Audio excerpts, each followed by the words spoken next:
Welcome to BJ Education. TN TET exam psychology previous year question paper தான் ஒன்றா பார்த்துட்ருக்கோம். இந்த வீடியோவில் 4/2/2023 அன்னைக்கு நடந்த TET paper 2 afternoon batch question paper தான் பார்க்க போகிறோம். ஃபஸ்ட் கொஸ்டின் பார்க்கலாம். An individual gratifies the frustrated desire in the world of imaginary achievement is dash. ஒரு தனிப்பட்ட மனிதர் தன்னுடைய விரக்தி அடைந்த ஆசைகளை கற்பனையாக சாதித்து திருப்தி அடைவது டேஷ் ஆகும். ஒரு தனிப்பட்ட மனிதர் அவர் ஆசைப்பட்ட அந்த ஆசைகள்லாம் நிறைவேறாத போது, நிஜ வாழ்க்கையில் நிறைவேறாத போது அவர் கற்பனையாக அந்த விஷயங்கள்லாம் சாதிச்சுட்டதா நினச்சி பார்க்குறாரு. அது எந்த வகையை சாரும்னு கேட்டிருக்காங்க. சரியான விடை என்னன்னு பார்த்தோம்னா ஃபேண்டசி, பகற்கனவு காணுதல். நிஜத்தில் நடக்காதது அவரே என்ன பண்ணிக்கிறாருன்னா, ஒரு தனி மனிதர் அவரே கற்பனையாக நினச்சி பார்த்து தன்னுடைய வாழ்க்கையில் நிஜ வாழ்க்கையில் நடக்க முடியாததெல்லாம் கற்பனையில் சாதித்த மாதிரி நினச்சி பார்க்குறாரு. அது எந்த வகையை சாரும்? ஃபேண்டசி.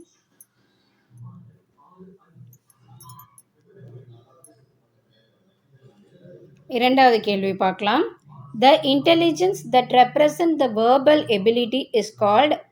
சொற்களை கையாளும் நுண்ணறிவு என்பது, நம்ம பேசும்போது அந்த சொற்களை எல்லாம் நம்ம பேசுகிறோம் இல்லையா, அது எப்படி பயன்படுத்துகிறோம், அது எந்த மாதிரியான நுண்ணறிவுன்னு கேட்குறாங்க. சரியான விடை என்னென்னு பார்த்தோம்னா லிங்குவிஸ்டிக் இன்டெலிஜென்ஸ், மொழியியல் நுண்ணறிவு.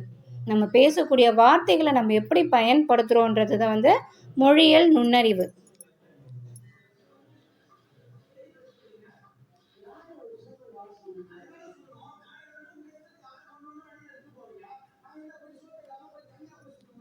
மூணாவது கேள்வி பார்க்கலாம். How many cards are used in the ink block test? மைத்தட சோதனையில் எத்தனை அட்டைகள் பயன்படுத்தப்படுகின்றன? இங்க் பிளாக் டெஸ்ட்டில் எத்தனை கார்ட்ஸ் யூஸ் பண்ணுறோன்னு கேட்குறாங்க. ஸோ ரைட் ஆன்சர் பார்த்தோன்னா 10.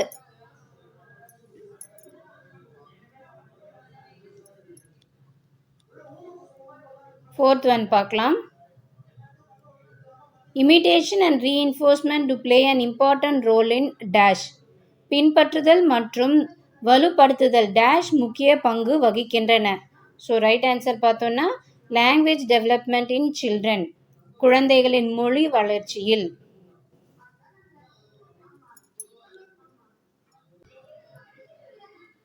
ஃபிஃப்த் ஒன் பார்க்கலாம். In the counseling process, the main emphasis is on the counselors. அறிவுரை பகர்தல் செயல்முறையில் அறிவுரை பகர்வரின் டேஷ் முதன்மை பெறுகிறது. ஒரு கவுன்சிலிங் ப்ராசஸ் நடக்குது, அங்கே கவுன்சிலிங் கொடுக்கக்கூடிய அந்த கவுன்சிலரோட எந்த விஷயம் இங்கே ஒரு முதன்மையான விஷயமா நம்ம எடுத்துக்கணும்னு பார்த்தோம்னா அவரோட சுய ஏற்புடைமை, அவருடைய செல்ஃப் அக்செப்டன்ஸ்.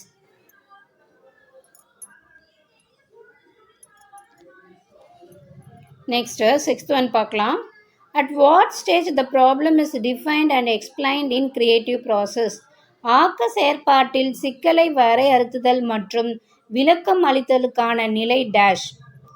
எந்த ஸ்டேஜில் ஒரு ப்ராப்ளமை எக்ஸ்பிளைன் பண்ணுறாங்க, டிஃபைன் அண்ட் எக்ஸ்பிளைன்டு, அது என்னன்னு எக்ஸ்பிளைன் பண்ணுறது எந்த ஸ்டேஜ்னு பார்த்தோன்னா preparation, தயார்படுத்துதல்.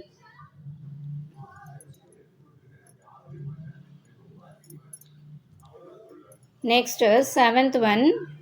According to WHO, 1965, alcoholics are defined as. உலக சுகாதார நிறுவனத்தின்படி குடிப்பவர் என்பவர் ஒரு டேஷ். ஸோ ரைட் ஆன்சர் பார்த்தோன்னா எக்ஸசிவ் ட்ரிங்கர்ஸ், மிதமிஞ்சிய குடித்தல் உடையவர்.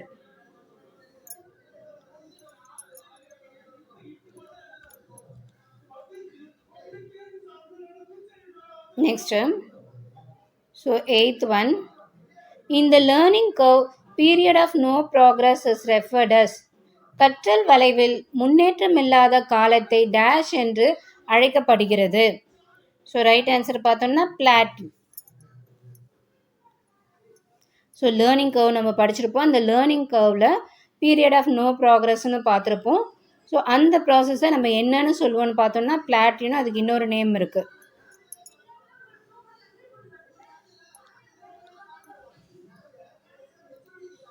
Next, ninth one. Language is used for communication is related to மொழி தகவல் தொடர்புக்கு பயன்படுகிறது என்பது language is used for communication. This right answer என்னன்னு பார்த்தோம்னா cognitive. இது அறிவுசார்.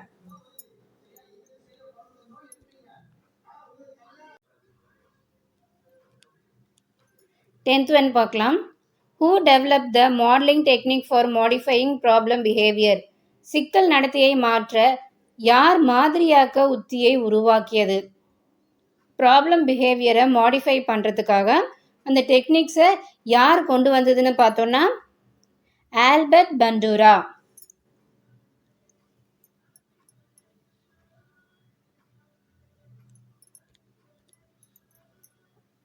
Next, 11th one. According to Freud, the psychic energy that empowers all mental activity is called as the dash. ஃப்ராய்டின் கூற்றுப்படி அனைத்து மன செயல்பாடுகளையும் தூண்டும் மன ஆற்றல் டேஷ் என அழைக்கப்படுகிறது. ஸோ ரைட் ஆன்சர் என்னன்னு பார்த்தோம்னா லிபிடோ.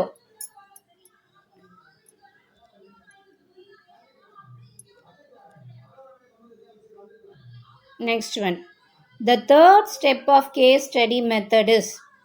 கேஸ் ஸ்டடி மெத்தடோட தேர்ட் ஸ்டெப் என்ன? தனியால் ஆய்வின் மூன்றாம் நிலை என்னன்னு பார்த்தோம்னா objective analysis and interpretation of collected data. மெய்யான திறனாய்வு மற்றும் சேகரிக்கப்பட்ட தரவுகளை பொருட்படுத்துதல்.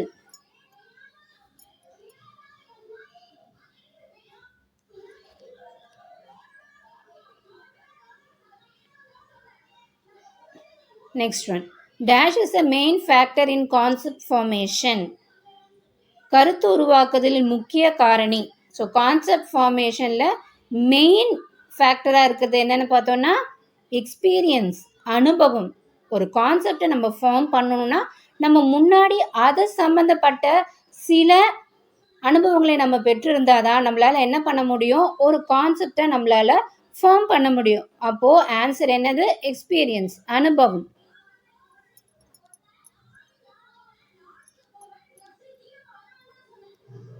Next one. Blame or insult should never be applied to. குறை கூறுதல் அல்லது கேலி செய்தல் யாருக்கு ஒருபோதும் பயன்படுத்தக்கூடாது. ஒருத்தங்களை திட்டுறது இல்லைனா அவங்கள கேலி செய்கிறது எந்த மாதிரி ஒரு மனப்பான்மை இருக்கக்கூடிய ஒரு ஸ்டூடெண்ட்ஸுக்கு நம்ம பயன்படுத்தக்கூடாதுன்னு சொல்கிறாங்க. அப்படி பார்த்தா இன்ட்ரோவர்ட் ஸ்டூடெண்ட்ஸ், அகமுக மாணவர்கள், இவங்க ரொம்ப இன்ட்ரோவர்ட்டாக இருப்பாங்க. ஸோ வெளியே அவ்வளோவா மற்றவங்கிட்ட பழக மாட்டாங்க, சோஷியலாக அவ்வளோவா மிங்கிள் ஆக மாட்டாங்க. அந்த மாதிரி ஸ்டூடெண்ட்ஸ் கிட்ட இந்த மாதிரி குறை கூறுதல், கேலி செய்தல் இதெல்லாம் பண்ணோன்னா அந்த பசங்க ரொம்பவுமே அப்செட் ஆகிடுவாங்க. ஸோ பி தான் right answer, introvert students.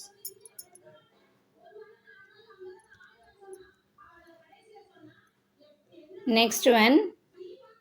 Which one of the following system of psychology was developed by E.B.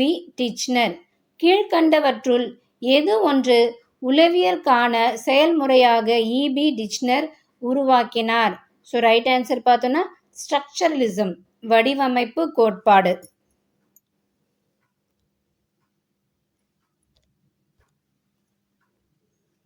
Next. The factors that lie within an organism which prompt one to pay attention to an object or event are known as. ஒரு நிகழ்வு அல்லது பொருளின் மீது சரியான கவனம் செலுத்த உயிரினங்களுக்குள்ளேயே காணப்படும் காரணியானது dash என அழைக்கப்படுகிறது. சப்ஜெக்டிவ் ஃபேக்டர்ஸ், அகவய தன்மையுடைய காரணி.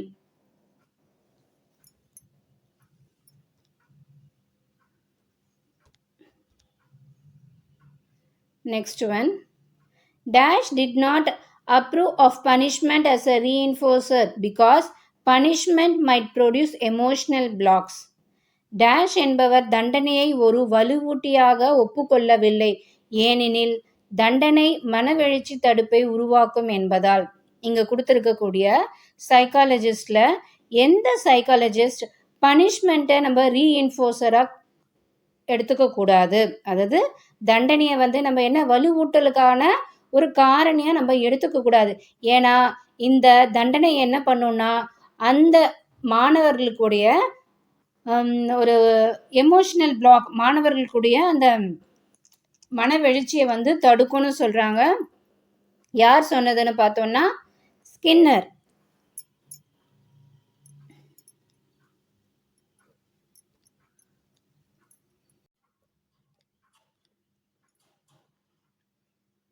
எயிட்டீன்த் ஒன் பார்க்கலாம். The child's dash ability reach the stage of complete development by the time he is 6. ஒரு குழந்தையோட எந்த திறன் அந்த குழந்தை 6 வயது ஆகும்போது முழுமையாக வளர்ச்சி அடையும்னு கேட்குறாங்க. என்ன திறன்னா மென்டல், அதாவது மனத்திறன். இந்த திறன் தான் அந்த குழந்தைக்கு 6 வயசு ஆகும்போது முழுமையாக வளர்ச்சி அடைந்திருக்கும். அடுத்தது 19. Which stage is apt to become hero worship? கதாநாயக மனப்பான்மையை உருவாக்கும் பொருத்தமான பருவம் எது?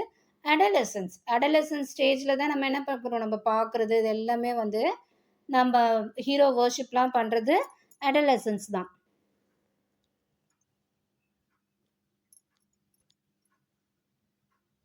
Next, emotional intelligence may be defined as the capacity to reason with emotion in 4 areas: to perceive emotion, to integrate it in thoughts, to understand it and to manage it, given by. இங்கே வந்து emotional intelligence பற்றின ஒரு definition கொடுத்துருக்கு. அது யார் சொல்லியிருக்காங்கன்னு கேட்டிருக்காங்க. மனவெளிச்சி நுண்ணறிவு என்பது சமூக நுண்ணறிவின் உள் அங்கமாகும். தமது மற்றும் பிறரது உணர்வுகள், மனவெழுச்சிகள் ஆகியவற்றை கண்டறிந்து முறைப்படுத்தும் அறிவை பெற்றிருப்பதோடு அவற்றில் தனது சிந்தனைகளையும் செயல்களையும் நெறிப்படுத்தி மேம்படுத்தி கொள்வதற்கு பயன்படுத்தப்படும் ஆற்றலை பெற்றிருப்பது. இதை வலியுறுத்தியவர் யாருன்னு பார்த்தோன்னா John D Mayer and Peter ஸ்லேலே.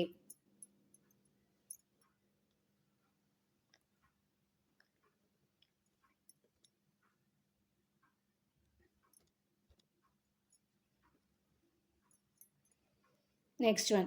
Dash creativity stands for spontaneous expression without originality and quality. உண்மைத்தன்மை மற்றும் தரம் இல்லாத சுய வெளிப்பாடு டேஷ் ஆக்கத்திறன் ஆகும். ஸோ இங்கே கொடுத்துருக்க எந்த கிரியேட்டிவிட்டி ஸ்பான்டேனியஸாக வந்தது, அதாவது ஒரு அதுக்குன்னு ஒரு ஒரிஜினாலிட்டின்னு கிடையாது, ஒரு குவாலிட்டி ஒரு தரமும் இருக்காது, ஒரு உண்மை நிலைப்பாடும் இருக்காது. அந்த மாதிரி இல்லாமல் வரக்கூடிய கிரியேட்டிவிட்டி என்னன்னு பார்த்தோன்னா எக்ஸ்பிரசிவ், வெளிப்பாட்டு. ஸோ சடனாக வந்தது. அடுத்தது, dash approach is a counselee centre approach. அறிவுரை பெறுபவரை மையமாக கொண்ட அணுகுமுறை. 2 அப்ரோச் இருக்கும். ஒன்று கவுன்சிலர் அப்ரோச், அங்கே அவர் தான் முதன்மையாக இருப்பார். இன்னொன்று கவுன்சிலி சென்டர் அப்ரோச். இங்கே யார் வந்து அந்த கவுன்சிலிங்காக போனாங்களோ அவங்க தான் வந்து முதன்மையாக இருப்பாங்க. அது எந்த கவுன்சிலிங்னு பார்க்கும்போது நான் directive counselling.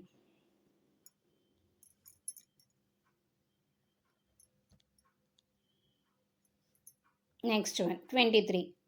Study of one's behavior related with the task of finding a solution of one's problem is termed as. ஒருவருடைய பிரச்சனையை ஒரு தீர்வை காண்பதற்கு கடும் உழைப்புடன் தொடர்பு படுத்தும் ஒருவரின் நடத்தையுடைய ஆய்வை டேஷ் என பதத்தில் உளவியல் பாடத்தில் அழைப்போம்.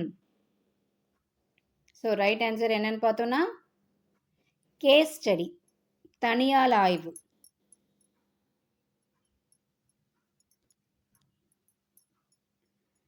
Next, 24. Ectomorphic type of people comes under dash temperament. எக்டோமார்பிக் வகை மக்கள் எந்த வகை மெய்நிலை கூரை சார்ந்தவர்கள்? ஸோ ரைட் ஆன்சர் என்ன பார்த்தோன்னா செரிப்ரோடோனிக், சி.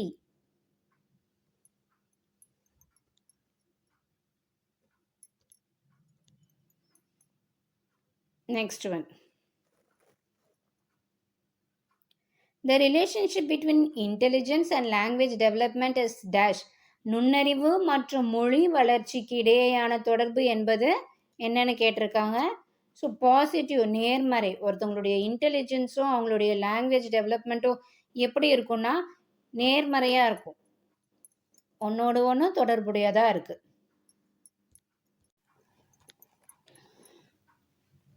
26 பார்க்கலாம். The technique that helps students to represent the relationship among set of ideas is known as. So ஒரு செட் ஆஃப் ஐடியாஸை வந்து நம்ம என்ன பண்ண போகிறோம், ஸ்டூடெண்ட்டுக்கு சொல்லித்தர போகிறோம். அதுக்குள்ளே இருக்கக்கூடிய அந்த கம்பேரிசன், ஸோ அதோட ரிலேஷன்ஷிப்பெல்லாம் நம்ம ரெப்ரசன்ட் பண்ணோன்னா எந்த டெக்னிக் யூஸ் பண்ணலான்னு கேட்குறாங்க. கான்செப்ட் மேப்பிங், கருத்து வரைபடமாக்கம். Next one, according to Hebinger's statement of dash portion is forgotten in 8 hours after learning. So ஹெபிங்கர்ஸோட ஸ்டேட்மெண்ட் படி எவ்வளோ போர்ஷன் நம்ம படித்து 8 மணி நேரம் கழித்து மறந்துடுவோன்னு கேட்குறாங்க. ஸோ ரைட் ஆன்சர் என்னென்னு பார்த்தோன்னா 2/3.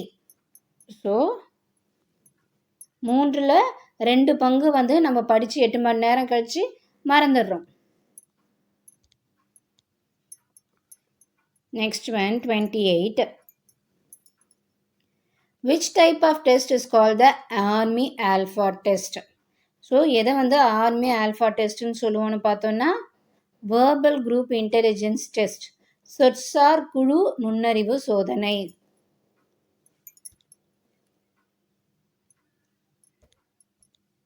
Next one. The best and suitable method to measure the trait honesty is. நேர்மை என்ற பண்பை அளக்க உதவும் சிறந்த மற்றும் பொருத்தமான முறை எது? ஒரு பர்சனோட ஹானஸ்டி லெவலில் மெஷர் பண்ணுறதுக்கு எது சரியான மெத்தடுன்னு கேட்டிருக்காங்க. அப்சர்வேஷன், உற்று நோக்கல்.